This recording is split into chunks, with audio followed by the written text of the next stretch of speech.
Nutty Putty Cave. You're crawling through a narrow cave passage when abruptly you realize you can no longer move forward or backward. That's exactly what happened to John Edward Jones in Utah's notorious Nutty Putty Cave in 2009, leading to one of the most haunting cave tragedies ever. On November 24th, John, a 26-year-old medical student, entered Nutty Putty Cave with his family for a Thanksgiving adventure. While exploring a tight passage known as the Birth Canal, he accidentally veered into an even narrower, unmapped section. Before he knew it, John was stuck, completely upside down and wedged in a tight crevice. Rescue teams raced against the clock, desperately trying to free John. They drilled pulleys into the cave walls, but each attempt failed, and John slipped deeper into the crevice. Trapped for nearly 28 agonizing hours, John's inverted position led to unbearable pressure on his chest, making it almost impossible to breathe. In heartbreaking conversations with rescuers, John stayed brave, talking about his family and unborn child. But as hours passed, the physical strain became too intense. Eventually, John's body gave out, and rescuers made the devastating decision to leave him there. Nutty Putty Cave was permanently sealed, forever becoming John's final resting place. His tragic ordeal serves as a haunting reminder of the risks lurking in the darkness of caves, a chilling story that continues to shock and haunt adventurers today. Peak Cavern. The descent into Derbyshire's Peak Cavern on that March day in 1959 was meant to be an exciting exploration, but for 20-year-old Oxford student Neil Moss, the journey into the cave's dark, narrow belly became a fatal trap. Descending a narrow shaft just 1,000 feet underground, he soon found himself utterly wedged, trapped by his shoulders in a shaft too tight even for a rescue ladder to turn properly.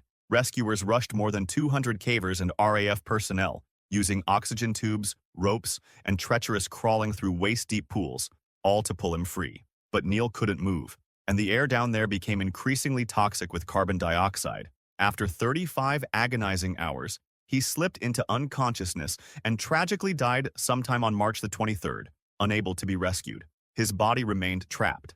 At his father's request, rescuers sealed the shaft with stones and rock, creating what is now called Moss Chamber, a permanent memorial to Neil's sacrifice and a harsh lesson in the dangers hidden in cave exploration. Mossdale Caverns. On a sunny summer afternoon in the Yorkshire Dales, a skilled team of cavers entered one of Britain's most dangerous cave systems. By nightfall, their mission had turned into a terrifying fight for survival.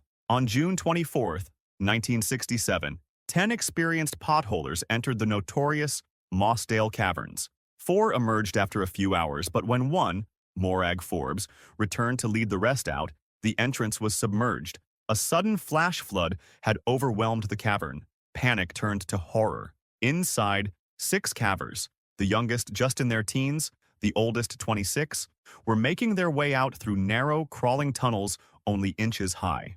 Suddenly, a wall of water surged down the far marathon passages, the torrential rain above dumping too much water too fast. Despite frantic efforts by over 200 rescue personnel, including expert volunteers, they couldn't reach the victims in time. By the next day, 5 bodies were found in the dark depths. The 6th was discovered a day later. The cavern was sealed, and later, with families' consent, the bodies were respectfully reinterred deep inside, a permanent, silent memorial.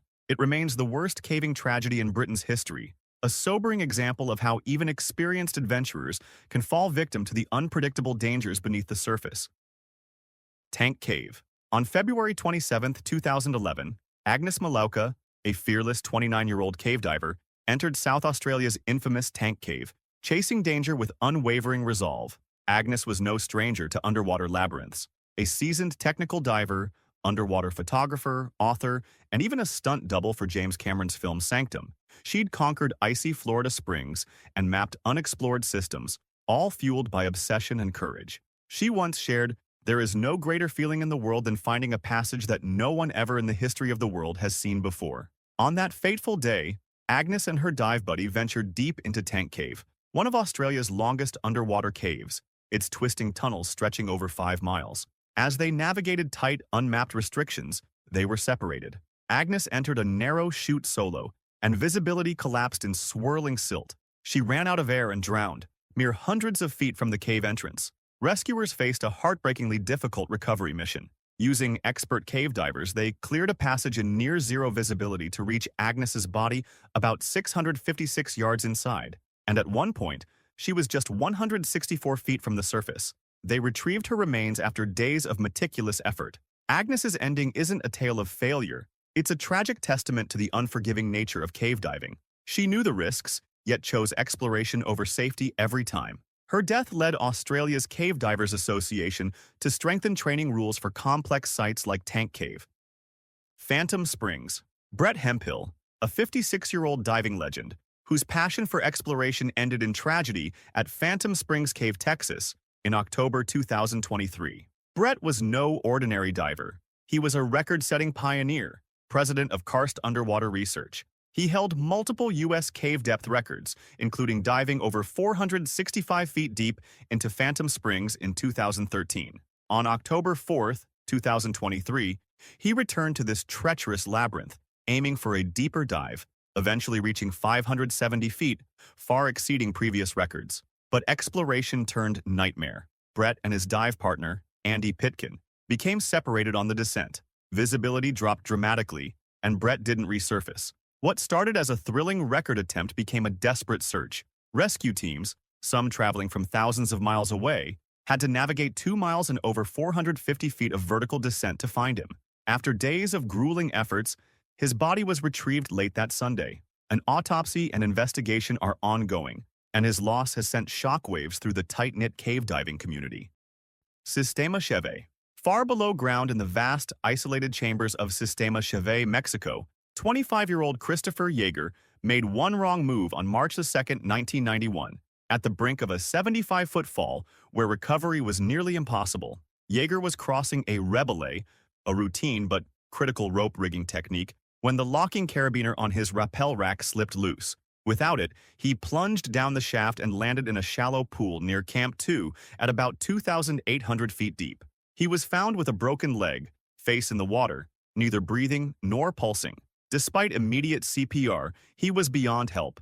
Yeager's death was instantaneous, tragic yet preventable. Investigations point to pilot error, carrying excessive gear, fatigue, and misusing key safety equipment by failing to secure the carabiner properly, not once but twice, causing his rack to fall earlier. His body remained deep in the cave, far beyond safe recovery. 11 days later, an international team led by Polish Caverns brought him back to the surface, an arduous mission under life-threatening conditions.